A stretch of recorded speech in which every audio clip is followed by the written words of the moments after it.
Melissa Green was the kind of woman people noticed, not for loud charm or flamboyance, but for the quiet perfection she seemed to embody. At 34, she had what many would describe as an ideal life. An attentive husband, 2 beautiful children, a cozy home in a peaceful Cincinnati suburb, and a reputation as the kind of woman who always showed up. She organized bake sales, volunteered for school field trips, and attended Sunday services without fail. To neighbors and friends, she was more than just a wife and mother. She was a pillar of the community. Her husband, Jacob Green, was a mild-mannered man in his late 30s who worked as an accountant for a mid-size firm downtown. He adored Melissa, always had. They met in college. He was the serious one with a 5-year plan, and she was the bright, free-spirited literature major who believed in soulmates and star signs. He grounded her. She made him dream. They were, as everyone around them believed, perfectly matched. From the outside, everything seemed in order. Their house was the neat 2-story on Willow Creek Lane with a white fence and an immaculately trimmed lawn. Their kids, Emma and Carter, were polite and energetic. Melissa drove a silver SUV, the kind of car that looked built for school runs and grocery hauls, and she always had a coffee in hand and a smile on her face. But perfection, as it so often is, was just a performance. Behind closed doors, Melissa was restless. In her private journals, later recovered by investigators, she wrote of suffocation, of dreams deferred, of a growing sense of detachment from her own life. She loved her children. She respected Jacob, but she felt invisible. Life had become a loop.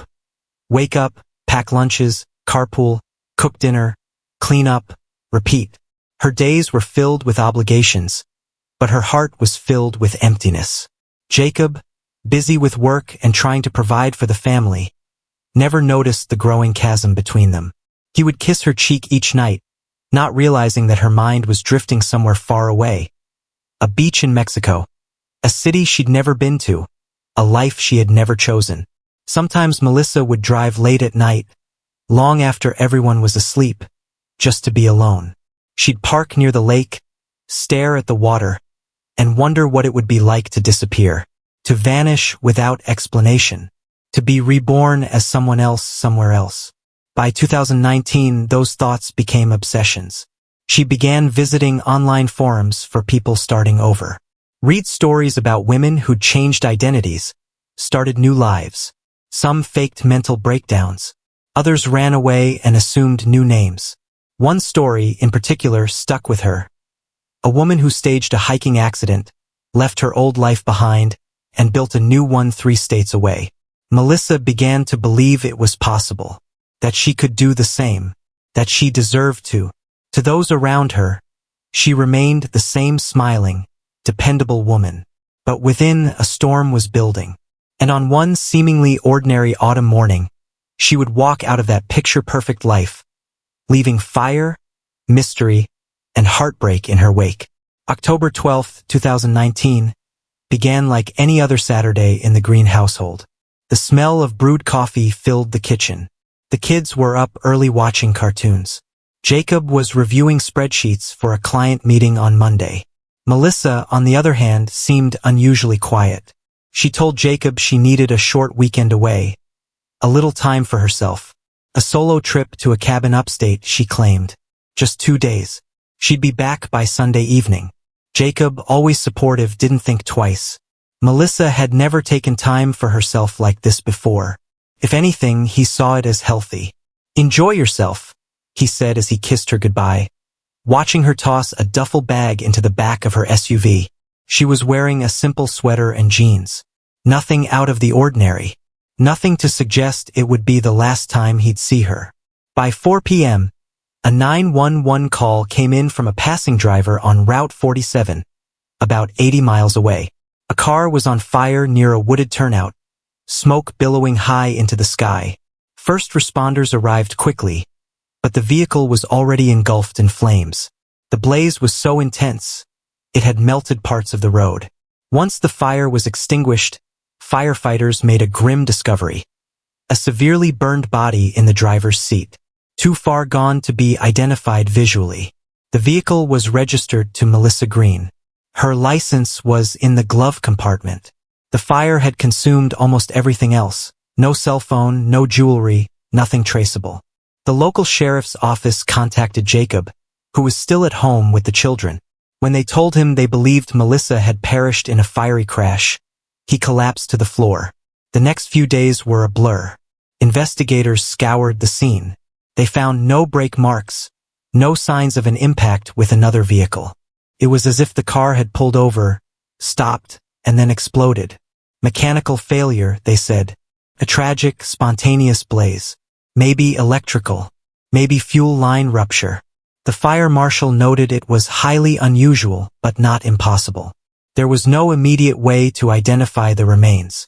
Dental records would take time. A DNA match even longer. But everything pointed to Melissa.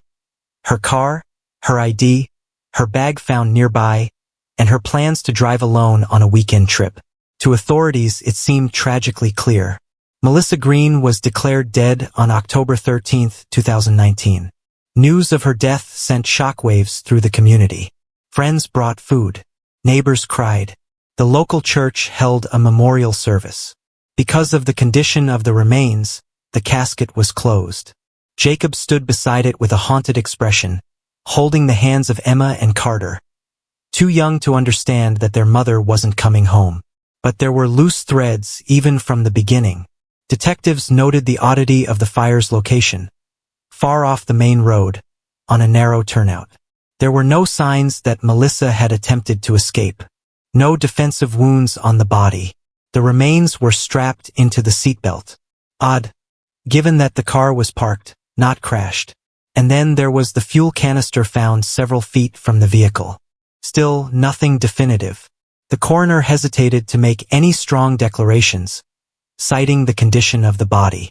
It would take weeks to get anything conclusive, and by then, the story had been cemented in the minds of everyone who knew her. Melissa had died in a tragic accident. But Melissa hadn't died. Somewhere far from the ashes, she watched the news. She read the obituaries. She studied every photo from the funeral service posted on Facebook. And she smiled. For Jacob Green, life after Melissa's death became a daily act of survival. He tried to stay strong for the children, but something inside him had fractured. In the first few weeks, grief consumed him. Shadows under his eyes, hollow stares, moments when he'd walk into a room expecting to see her, only to be hit by the crushing reminder that she was gone. Or so he believed. Emma, just 10 at the time, kept asking when Mommy was coming home. Carter, only 6, struggled to grasp the finality of death. Jacob tried therapy. He tried journaling. He leaned on the church. But nothing filled the void left behind. Not just the loss of his wife, but the unanswered questions that haunted him each night. Because while the world had moved on from the tragedy, Jacob's mind refused to let go of one chilling truth. Something didn't add up. The fire was too intense. Too fast. The autopsy report had revealed that the body in the car had no soot in the lungs, meaning whoever it was had likely died before the fire. That alone should have raised alarm bells. But the coroner, limited by the condition of the remains, couldn't confirm cause of death. The official conclusion was inconclusive. Then there were Melissa's last days. Details Jacob kept turning over in his head. She had been distracted, yes, but not depressed. She wasn't suicidal. If anything, she seemed energized, even hopeful. She had bought new clothes recently. She'd taken money, $8,000, from their joint savings account, claiming she needed it for repairs at the cabin. He hadn't questioned it at the time. Even stranger, Melissa had left behind no phone, no digital trace. It was as if she'd vanished from the online world the same moment her body burned. No pings, no texts, no cloud backups, nothing. Jacob tried contacting the owner of the cabin she said she was going to, only to learn she never had a reservation. Still, he told himself grief made people paranoid. He wanted to believe the official story. Everyone told him he needed closure, that it was a freak accident, that he should focus on the children. But he couldn't, not after the dream. One night, nearly 6 months after Melissa's death, Jacob woke up in a cold sweat. He dreamed of her standing across the street, watching him and the kids through the window, her face calm, almost amused. He could still see her eyes, alive. Too alive. After that night, Jacob began quietly investigating. He pulled Melissa's laptop out of storage. Though the hard drive had been wiped, he found something odd. An encrypted folder hidden deep in the system. With help from a tech-savvy coworker, he unlocked it. Inside were maps, travel routes, hotel bookings, burner phone plans, VPN services, even a partially written email address to someone named Aaron C. Who was Aaron C? The more Jacob dug, the more he felt his grief morphing into something else. Suspicion. He didn't know what he was chasing exactly, but he knew he couldn't let it go. And in April 2023, nearly 4 years after Melissa's death, he got his first real break.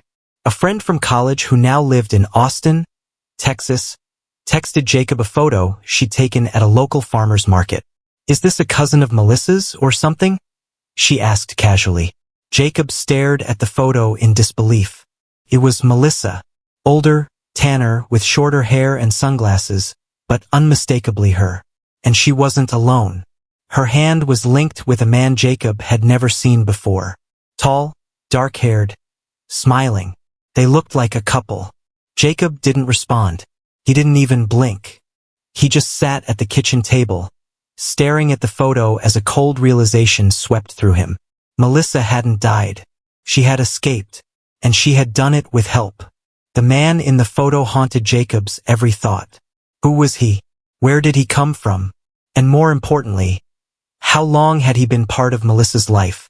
The image showed the two of them strolling hand in hand, laughing, browsing through homemade candles at an Austin farmer's market. They looked like a couple deeply in love, without a single care in the world. But all Jacob could see was betrayal.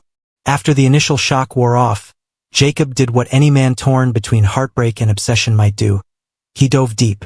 Armed with the photo, he reverse searched it through every platform he could access. No results. Then he studied Melissa's facial features in the image, minor cosmetic changes, colored contact lenses, a nose ring, and a slight change in posture. But it was her. He'd know her anywhere. He zoomed in on the man's face. Clean cut, athletic build, roughly mid-30s. Vaguely familiar, but not from their life together. He wasn't from Millstone. Jacob was certain. A week later, Jacob booked a flight to Austin. He didn't tell anyone. Not his parents, not the kids. He just said he had a business conference and arranged for his sister to babysit. Deep down, he knew he was stepping into dangerous emotional territory, but he had to see it for himself. He had to look her in the eye. Once in Austin, he returned to the farmer's market, showing the photo discreetly to vendors. A florist recognized them immediately. "Oh yeah, they come here almost every weekend," she said casually. "Call themselves Chris and Lila. Super sweet couple. Think they run some kind of online antique store?" Lila. Melissa had changed her name. Following the lead, Jacob visited nearby antique shops and quickly stumbled upon a boutique storefront that matched the floral vendor's description. Inside, he found a well-decorated space, vintage clocks, restored typewriters, and shelves lined with books and odd trinkets. And there, behind the counter, was the man. Jacob watched from across the street, heart pounding. The man's name, according to the sign in the window, was Aaron Callahan. Jacob's blood ran cold. Aaron C. The same name that appeared in the encrypted folder on Melissa's laptop. He wasn't just a new boyfriend, he had been part of the plan. The plan to disappear, fake her death, and start over. Aaron Callahan had a thin digital trail. He had moved to Austin just a few years earlier, around the same time Melissa died. No public social media. No high school or college records that Jacob could find. He was a ghost just like Melissa had become. But one key detail emerged from a legal document Jacob paid a private investigator to dig up. Aaron had previously lived in Millstone. Briefly. They had crossed paths before. He was a contractor. He'd done minor renovations on their kitchen 3 years before the crash. Melissa had mentioned him in passing once or twice. "Aaron's got good rates," she had said. "Honest guy." So it had started then. While Jacob was working late, While Melissa was taking pottery classes or running errands, she had been seeing him. This wasn't an affair. It was a heist. And Jacob was the mark. Back at his hotel that night, Jacob stared out at the Texas skyline, grappling with the realization. Melissa hadn't just left him. She'd buried him in a lie that destroyed his life, stole a mother from his children, and manipulated every person who mourned her. And now, she was Lila Green, living comfortably with her co-conspirator, selling antiques and sipping chai lattes in the sun. But Jacob had a new mission now. He was going to expose her. Jacob's flight home to Millstone was a quiet one. On the outside, he looked composed, a man returning from a successful business trip. But inside, his world had flipped completely. He had seen her. He had seen Melissa, alive, breathing, laughing, holding hands with the man she'd vanished with.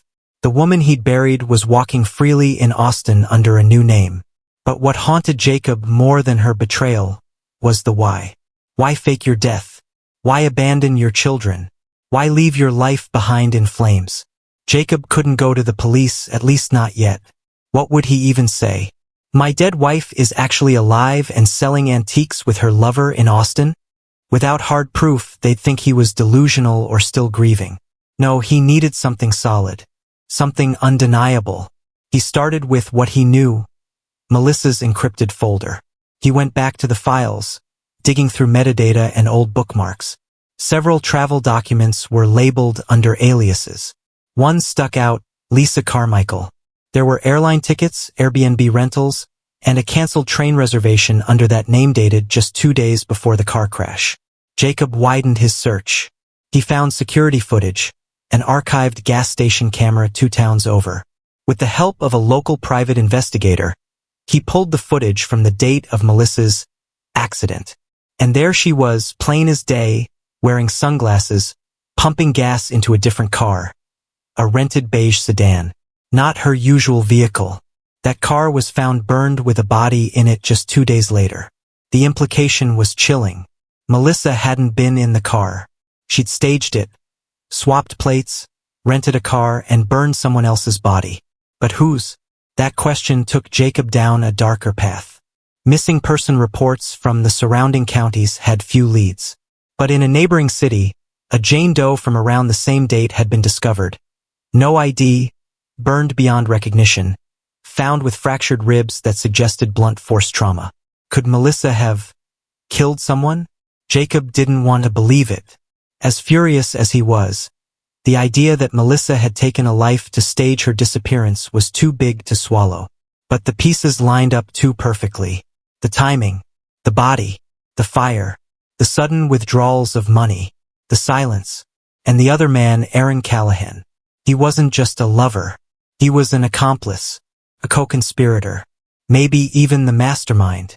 Back in Austin, Jacob's private investigator continued surveillance. He sent videos of Melissa, now Lila, walking the dog, shopping, laughing with Aaron. In one clip, she was in the backyard, teaching a neighbor's kid how to plant herbs. She looked peaceful, like someone who had shed the weight of a past life. Jacob felt sick. Meanwhile, the kids were growing up. Emma was now 14, beginning to ask questions about her mother's death that Jacob could no longer answer. Carter, now 10, sometimes dreamt of her. She's not really gone, he once told Jacob. I can feel it. Jacob didn't tell them anything. Not yet. But the weight of the truth was becoming unbearable. So he made a decision. He would return to Austin. He would confront her. Not with anger, not with violence, but with the truth, with proof. And he would record everything.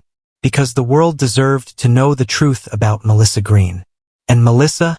She deserved to face the life and the people she tried to burn away. Jacob's hands trembled as he slid the rental car into park on a quiet side street in East Austin. The sun was setting, casting a gold hue over the antique store across the road. The Dusty Lantern. That's where she was. Melissa, or Lila as she now called herself. He hadn't seen her in person in over 4 years. Not since the funeral. Not since the empty casket. Not since the grief, the confusion, the night terrors their daughter still sometimes had. He checked the camera strapped under his shirt one more time. Everything was recording. Audio, video, GPS stamped. If anything went wrong, if she tried to run, he'd have it all.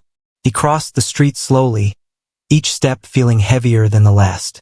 The antique store bell jingled as he pushed the door open. She was behind the counter, rearranging old teacups on a velvet-lined shelf. When she looked up, her smile was automatic customer service mode. But the moment her eyes met his, the color drained from her face. She froze. Her hands trembled. And for a moment, neither of them said a word. Jacob broke the silence. "Hi, Melissa." She didn't respond. Her mouth opened slightly, but no sound came. Her eyes darted around, toward the back door, the register, her phone. Panic. Jacob stepped closer, calm but firm. "Don't. Just listen." Her voice, when it finally came, was barely a whisper. "You shouldn't be here. I buried you," Jacob said. "Do you know what that did to your kids? To your parents? To me? I had to disappear," she said, barely able to meet his eyes. "I didn't have a choice." He pulled a flash drive from his pocket and placed it on the counter. "This has everything. Copies of the rental agreement under Lisa Carmichael. Gas station footage. Airline records. Security footage from your new life. All of it." She reached for it instinctively, then stopped. Her fingers hovered. "I want answers," Jacob said. "And then I'm going to the police." She lowered herself slowly onto a nearby chair, silent for a moment, then sighed. "You think I planned this all just to hurt you? But it was never about you." Jacob laughed bitterly. "It was all about me. You left me to raise our kids. You left me to explain to your mother why we couldn't have an open casket funeral. You disappeared. And now you're here playing house with... what? Your handyman boyfriend." Melissa looked up, tears brimming in her eyes. "I was drowning, Jacob. I was suffocating in that life. Every day felt like a performance. I was a mother, a wife, a homemaker, but I didn't exist. You were too busy working. And I was too scared to tell you I didn't want any of it anymore. So you faked your death?" She wiped her cheek. "I didn't kill that woman. I didn't. The fire was staged using a cadaver Aaron got through someone he knew. Someone in a morgue. We didn't hurt anyone, not directly. But I needed to be gone." "You lied to your children," Jacob said, voice rising. "They think you're dead, Melissa. My daughter keeps your photo in a heart-shaped locket and talks to it every night before bed." Melissa looked like she'd been punched. "Emma still wears the locket? She never took it off." Tears rolled down Melissa's face now, freely. I thought it would be easier. I thought if I left clean, you'd all heal faster. I didn't think it would hurt this long." "You didn't think at all," Jacob said coldly. "But now it's over. You can explain this to the authorities." "Please," she whispered. "Don't tell them yet. Just give me time to say goodbye." Jacob stared at her for a long, agonizing beat. Then he walked out. He didn't go to the police that night. He didn't sleep either. But when he finally got back home the next day, he had made his decision. He was going to bring the truth forward. Not for revenge, but for Emma, for Carter, for every lie Melissa left behind. 2 days later, Jacob sat at the kitchen table with Emma and Carter. The morning sun filtered in, soft and warm, but the air in the room was tense. "I need to tell you something," he began, his voice steady but low. "It's about your mom." Emma looked up sharply. Carter blinked, confused. "She's not dead," Jacob said. "She's alive. I found her." Silence. Emma's fork clattered to the table. "What?" "I saw her with my own eyes. She's been living in Texas under a fake name. I don't know why she did it, not entirely. But she didn't die in that crash." Carter's eyes filled with tears. "You mean, she left us? On purpose?" Jacob nodded slowly. "Yes, she thought it was the only way out. But it was wrong. And I promise you, none of this is your fault." Emma stood up abruptly and walked away. Carter stared at the table, silent. The truth had finally been spoken. But healing, that would take much longer. Melissa was arrested 3 weeks later. After Jacob submitted the evidence, authorities in both Texas and their home state launched a formal investigation. The charges came swiftly: fraud, identity theft, conspiracy, and unlawful disposal of a body. News of her arrest made headlines. Wife faked death in car crash, found living under alias 4 years later. Jacob watched the footage of her being taken into custody. She didn't resist. She didn't cry. She looked almost relieved. The kids didn't ask to see her. Not yet. In court, Melissa pled guilty to several charges. Aaron Callahan was arrested too, facing similar charges. The judge called it one of the most elaborate personal deceptions the court had ever seen. Jacob sat in the back row during the sentencing. When Melissa turned to look at him, he didn't flinch. The truth was out, but the damage would take years to undo. After Melissa's sentencing, 8 years in prison with no parole, Jacob tried to bring stability back to the home. Therapy sessions became a regular part of life. Emma struggled with betrayal. Carter battled nightmares again. But little by little, the house began to heal. They stopped whispering about Melissa. They started saying her name aloud. And eventually, they stopped asking why. A year into her sentence, Melissa started writing letters. First to Jacob, unanswered. Then to Emma and Carter. Emma read one and ripped it up. Carter kept his unread under his bed. Jacob never told them what to do. He let them decide. Forgiveness, he learned, isn't something you force. It's something you earn, if ever. 3 years passed. Emma got accepted into college. Carter made the basketball team. Jacob sold the old house and moved them into a new place across town. One night, they sat around a fire pit in the backyard, laughing at Carter's awful marshmallow skills. It wasn't a perfect picture, but it was real. And this time, no lies, no secrets, just life moving forward.